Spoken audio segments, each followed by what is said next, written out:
नमस्कार दोस्तों, एक बार फिर आप सभी का स्वागत है आपके अपने YouTube channel MR education point में।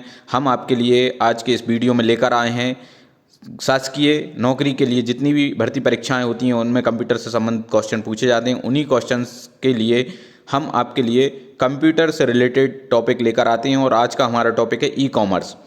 हम वीडियो को शुरू करने से पहले अगर आप चैनल पर नए हैं तो सबसे पहले चैनल को सब्सक्राइब करके बेल आइकन को प्रेस कर दीजिए। आज का हम टॉपिक शुरू करते हैं ई कॉमर्स। ई कॉमर्स इसका पूरा नाम इलेक्ट्रॉनिक कॉमर्स होता है, इसे ईसी के नाम से भी जाना जाता है। ये एक प्रोसेस है जिसके द्वारा बिजनेस और कंज्यूमर एक इलेक्ट्रॉनिक माध्यम से माल और सर्विसेज को बेचते और खरीदते हैं। ये एक प्रोसेस है जिसके इलेक्ट्रॉनिक के माध्यम से बिजनेस और कंज्यूमर माल और सर्विसेज को बेचते और खरीदते हैं, याद रखिए आप। दूसरा, इसमें हम इसकी बात करेंगे टाइप्स ऑफ ई कॉमर्स। अभी हम ये समझ लेते हैं कि ये कितने प्रकार के टाइप्स की होती है ई कॉमर्स। तो मुख्यतः 4 प्रकार की होती है: B2B, B2C, C2C और C2B। अभी हम इनके बारे में डिटेल्ड बात करेंगे। सबसे पहले हम बात कर लेते हैं B2B की। B2B का फुल फॉर्म यहाँ पर होता है business to business e commerce. जी हाँ, business to business e commerce. आप देख रहे हैं B2A और C2A, ये भी एक टाइप्स में आता है ई कॉमर्स के। इनको भी हम समझेंगे, लेकिन मुख्यतः हम बात कर लेते हैं B2B ई कॉमर्स की। तो B2B में क्या होता है? Business to business. अब आप समझ रहे होंगे, जब एक व्यापारी से दूसरे व्यापारी को कोई भी सामान या सर्विस ऑनलाइन बेची जाती है, इलेक्ट्रॉनिक माध्यम से या इंटरनेट के माध्यम से ऑनलाइन, याद रखिए ई कॉमर्स में ऑनलाइन बेची जाती है, तो भाई B2B ई कॉमर्स कहलाता है। इसके जैसे हम एग्जाम्पल की बात करें तो एक बिजनेस में दूसरे बिजनेस के लिए उपयोग में आने वाले कोई सॉफ्टवेयर बेचा जाता है तो या उससे संबंधित कोई सर्विस दी जाती है तो वो B2B बिजनेस टाइप कॉमर्स कहलाता है। दूसरा है B2C, business to consumer e commerce. इसका फुल फॉर्म है बिजनेस टू कंज्यूमर। इस बिजनेस में एक बिजनेस इंटरनेट पर प्रोडक्ट या सर्विस को सीधे कंज्यूमर को बेचता है, कंज्यूमर उपभोक्ता को बेचता है। बिजनेस किसको बेचता है? सीधे कंज्यूमर को। जैसे आजकल हम बात करते हैं, हमें ऑनलाइन कोई शॉपिंग करना होती है, अमेजन की वेबसाइट है, अमेजन साइट है, ऐप है, फ्लिपकार्ट है, ऐसे कई सारे एप्लीकेशंस हैं जिसमें हम डायरेक्ट अपने सामान को खरीद सकते हैं और देख सकते हैं। तीसरा है C2C, consumer to consumer e commerce. अब आप इसमें समझ रहे होंगे कि C2C में जब कंज्यूमर अपने प्रोडक्ट को किसी अन्य कंज्यूमर को इंटरनेट पर बेचता है तो डायरेक्ट हम इसको बेच सकते हैं, जैसे OLX और eBay इसका एक एग्जाम्पल है इस साइट का। अब चौथा है consumer to business. Consumer to business e commerce क्या होता है? जब एक उपभोक्ता के द्वारा किसी व्यापार को अपनी सर्विस या सामान बेचा जाता है। अगर हम उदाहरण की बात करें तो एक कंज्यूमर वेबसाइट बनाने के लिए ऑनलाइन रिक्वायरमेंट देता है और कई कंपनियां इसके लिए अच्छी कीमत पर वेबसाइट बनाकर देने के लिए ऑफर करती हैं। इसी तरह से जैसे एक इसका एग्जाम्पल हॉलीडे पैकेज हो गया, इंश्योरेंस भी इसका एक उदाहरण हो सकता है, होता है। Business to administration e commerce B2A, या इसको हम B2G भी बोलते हैं, बिजनेस टू गवर्नेंस, और G2C भी बोलते हैं, G2C गवर्नमेंट टू सिटीजन। तो consumer of administration e commerce model में व्यक्तियों और प्रशासन के बीच इलेक्ट्रॉनिक लेन देन किया जाता है, जैसे distance learning, information sharing, electronic tax filing, electronic कर दाखिल करना। यह सब C2A ई कॉमर्स मॉडल के कुछ एग्जाम्पल हैं। अब हम बात कर लेते हैं C2A या C2G की। G2A government to administration commerce. इसमें जैसे उदाहरण की हम बात करें, विभिन्न सेवाएं जैसे कि सोशल सिक्योरिटी, सामाजिक सुरक्षा, एम्प्लॉयमेंट, कानूनी दस्तावेज इत्यादि का समावेश इसमें होता है। तो अब हम बात कर लेते हैं, ये कुछ ऑनलाइन शॉपिंग साइट्स होती हैं जैसे अमेजॉन.com, स्नैपडील.com, फ्लिपकार्ट.com, क्विकर ईबे। फर्स्ट नंबर पे अमेजॉन पढ़ा जाए, अमेजॉन.com।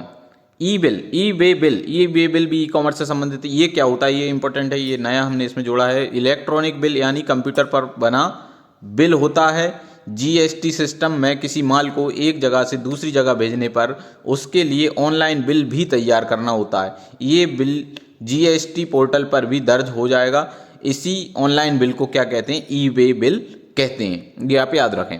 अब हम इससे संबंधित कुछ MCQ या बहुविकल्पीय प्रश्नों की बात कर लेते हैं। तो सबसे पहले ई कॉमर्स इनमें लगने वाले समय को कम कर देता है। तो किन में लगने वाले समय को कम कर देता है? तो पूंजी व्यय और वस्तुओं व सेवाओं की प्राप्ति में लगने वाले समय को ई कॉमर्स के माध्यम से क्या होता है, कम कर देता है। ईडीआई से तात्पर्य क्या है? ईडीआई का फुल फॉर्म यहाँ पर पूछा गया है, electronic data interchange.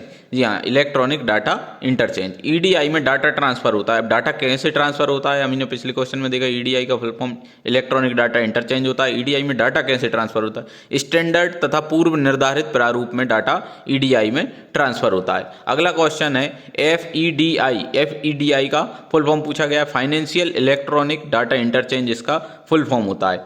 E commerce से क्या आपका आशय है? तो इंटरनेट, ई कॉमर्स में हम क्या कर सकते हैं? इंटरनेट के उपयोग से वस्तुओं का क्रय विक्रय कर सकते हैं, जैसा कि अभी हम देख रहे थे। OLX कोई वेबसाइट है। इंटरनेट के उपयोग से सेवाएं प्राप्त कर सकते हैं। धन एवं डाटा का लेन देन हेतु हस्तांतरण कर सकते हैं। ऑनलाइन पेमेंट हम कर सकते हैं। अगला क्वेश्चन था, तो ये सारे क्वेश्चन, इसका सही आंसर है उपरोक्त सभी हम ई कॉमर्स में कर सकते हैं। वस्तुओं और सेवाओं का इंटरनेट पर क्रय विक्रय क्या कहलाता है? याद रखिए, वस्तुओं और सेवाओं का इंटरनेट पर क्रय विक्रय इंटरनेट कॉमर्स कहलाता है। इंटरनेट कॉमर्स कहलाता है। ई कॉमर्स का संगठन को सबसे महत्वपूर्ण लाभ क्या है? ई कॉमर्स संगठन का सबसे महत्वपूर्ण लाभ यह है कि यह तो बाजार को राष्ट्रीय और अंतर्राष्ट्रीय बनाता है, यानी कि हम कोई इंटरनेशनल वेबसाइट से भी कोई सामान खरीदना चाहे तो उसको भी हम खरीद सकते हैं, हम बेचना चाहे तो उसको भी उस वेबसाइट पे अपलोड करके बेच सकते हैं। कम मूल्यों पर वस्तुओं की उपलब्धता, जैसा कि आप देखते हैं कोई भी सामान आप खरीदते हैं, डिस्काउंट आपको ऑफर किया जाता है। 24 घंटे पहुंच। आप मार्केट तो एक दफ़ा रात को बंद हो जाता है, लेकिन ऑनलाइन जो हमारी शॉपिंग है या हम कुछ खरीदना चाहते हैं तो हम 24/7 उसका उपयोग कर सकते हैं। तो ये सारे इसके सही आंसर हैं। ई कॉमर्स एक संयुक्त प्रक्रिया है। किस किस से मिलकर ये ई कॉमर्स चलता है? इलेक्ट्रॉनिक डाटा इंटरचेंज, ये तो ये इससे भी होता है। इलेक्ट्रॉनिक मेल, इंटरनेट एप्लीकेशन, अब तक आपके मोबाइल में इंटरनेट या डेस्कटॉप इंटरनेट नहीं होगा तो कोई भी आप सुविधाएं बेच या खरीद नहीं पाएंगे। तो ये सारे इसके सही आंसर हैं। ऑनलाइन व्यापार का महत्वपूर्ण अंग होता है इलेक्ट्रॉनिक प्लेटफॉर्म, ग्राहक, इंटरनेट, ये सभी ऑनलाइन व्यापार के महत्वपूर्ण अंग होते हैं। अगला है ऑनलाइन शॉपिंग की लोकप्रिय वेबसाइट क्या है? तो ये जो आपके सामने कुछ वेबसाइट दी हैं, अमेजन, फ्लिपकार्ट, मिंत्रा, ये सारी हम आज की डेली लाइफ में यूज कर रहे हैं। तो ये सभी लोकप्रिय वेबसाइट हो गई। C2C का अर्थ होता है, यहाँ पर फुल फॉर्म पूछा गया, C2C का क्या अर्थ होता है? कंज्यूमर टू कंज्यूमर, उपभोक्ता टू उपभोक्ता। फ्लिपकार्ट किसका उदाहरण है? अब जैसा कि मैंने आपको बताया था कि फ्लिपकार्ट पे क्या होता है, वहाँ से जो कुछ हम माल खरीदते हैं वो बिजनेस टू कंज्यूमर कहलाता है। तो किसका है? Business to consumer. ईबे उदाहरण है। ईबे भी क्या है? ईबे जैसे OLX वेबसाइट होती है ऐसी ईबे भी होती है, कंज्यूमर टू कंज्यूमर। हम जैसे OLX पे हमें कुछ बेचना है, सपोज हमें अपनी बाइक बेचना है तो हम बाइक का फोटो डिटेल्स उस वेबसाइट पे अकाउंट बना के अपलोड कर सकते हैं, जिसको जो हमारी OLX पे सर्च करता है और फिर हमें कॉन्टैक्ट कर सकता है। इस तरह से कंज्यूमर टू कंज्यूमर, उपभोक्ता टू उपभोक्ता। इसमें पेमेंट थर्ड पार्टी के माध्यम से होता है। स्वान का फुल फॉर्म पूछा गया है, स्टेट वाइड एरिया नेटवर्क होता है। स्वान का full form state wide area network होता है। अगला क्वेश्चन है, यह एक इलेक्ट्रॉनिक कार्ड होता है। जी हाँ, यह एक इलेक्ट्रॉनिक कार्ड होता है जिसमें एक माइक्रोचिप लगी होती है, जिसके द्वारा निजी जानकारी तथा डाटा का संग्रह रखा जा सकता है। तो हम उस कार्ड को बोलते हैं स्मार्ट कार्ड, जिसमें एक माइक्रोचिप लगी होती है, उसको स्मार्ट कार्ड बोलते हैं। निम्नलिखित में से कौन सी ई कॉमर्स इलेक्ट्रॉनिक्स उपभोक्ताओं के मध्य तीसरी पार्टी द्वारा किया जाता है? तो जैसे मैंने बताया था OLX वेबसाइट या ईबे वेबसाइट, जब कंज्यूमर टू कंज्यूमर के बीच कुछ कॉमर्सिंग होती है, वाणिज्यिक कार्य होती है, तो वो क्या कहलाती है? थर्ड पार्टी के माध्यम से पेमेंट होता है, तो C2C में होता है वो। अगला क्वेश्चन था, प्राधिकरण और भुगतान संसाधित करने के लिए व्यापारियों, ग्राहकों और वित्तीय नेटवर्क के बीच कनेक्टिविटी प्रदान करने वाली सेवा क्या कहलाती है? तो हम उसको बोलते हैं भुगतान गेटवे या पेमेंट गेटवे इसका सही आंसर है। चलिए, हमने आप यहाँ पर ई कॉमर्स एवं उससे संबंधित कुछ क्वेश्चंस, बेसिक क्वेश्चंस यहाँ पर देखे थे।